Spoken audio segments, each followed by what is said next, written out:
I'm Thomas Tiso, and my daily ride is a 1965 Ford Mustang. I live in Church, Texas, just right outside San Antonio. I'm kind of just your average 20-year-old kid. I work a part-time job at Discount Tire, and I'm a full-time student at my local college.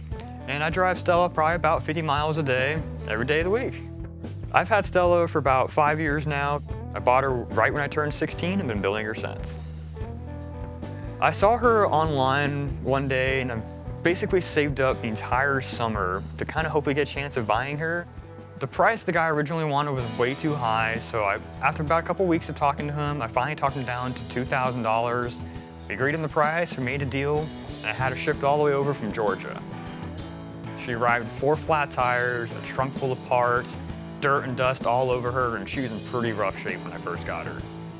I got her original engine running. It was a 289, but eventually I had to swap that out with a new 289, one that was freshly rebuilt and ready to go. Stella has a 66 289 A-code engine.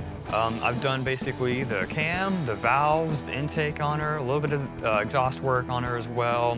Swapped over from points to electronic ignition, and she's a pretty stout motor now. She revs up pretty good. The transmission is out of an 89 Fox body. It's a T5 5-speed transmission.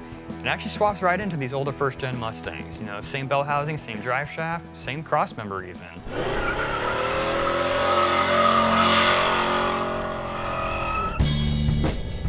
So I upgraded the gauges to a white background. I swapped out the original steering wheel for the one I have now, and of course I had to add the Hurst shifter. So up front I have the Willwood Performance 4-piston disc brakes. They made a night and day difference going from drums to discs. In the rear, still rocking the drum brakes. They do what they're supposed to. The wheels are a 15x7 D window pattern. They're a steel wheel, and I think they add a nice little NASCAR touch to her. I'm running long tube headers to dual straight pipes, and I have Black Widow Venom 250s for my mufflers.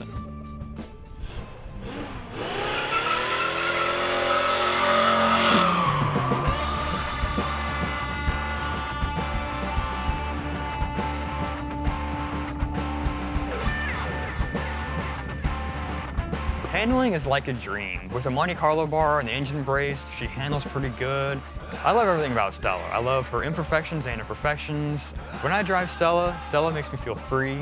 She makes me feel happy. She makes me feel at peace. She makes me feel like I can go anywhere in the world with her.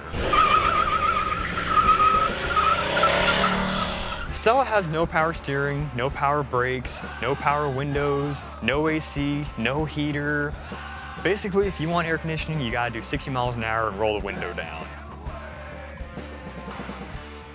So the body for the most part is original. I did paint the entire car for $100 back when I first got her. I put on a Shelby hood and a Shelby valance up front.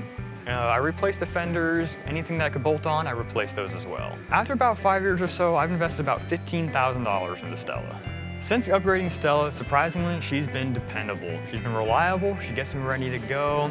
It's been said classic cars have been hard to keep and maintain, but in reality, it's not that hard once you keep them going.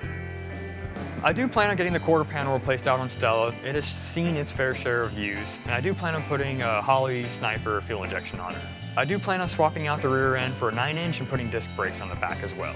With having a $100 paint job, I don't need to worry about door dings or rocks chipping off her paint. She's rusting here and there, she's got her imperfections, and that makes me love Stella for who she is. I can drive her without having to worry about any of the exterior factors. Stella is my forever girl. I don't ever plan on getting rid of her. I plan on keeping her for as long as I possibly can.